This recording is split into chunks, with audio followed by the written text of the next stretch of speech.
എന്തു പറ്റി മക്കളെ? നിരാശയുടെ പടുകുഴിയിലാണെന്ന് തോന്നുന്നു. ആരാ മനസ്സിലായില്ല?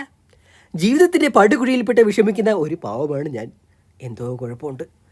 നിങ്ങൾ ഏത് ദുഃഖത്തിൻ്റെ പടുകുഴിയിലാണെന്ന് പറയൂ. ഏതോ കുഴിയിൽ വീണ് വട്ട് പിടിച്ചതാവും. എന്നെപ്പറ്റിയുള്ള സംശയത്തിൻ്റെ പടുകുഴിയിലാണല്ലേ?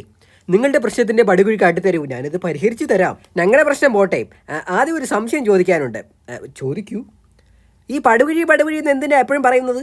അതിൻ്റെ ഒരു ശീലമായി പോയി. ഞാൻ ഈ ശീലത്തിൻ്റെ പടുകുഴിയിൽ വീണു. പിന്നെയും പടുകുഴി.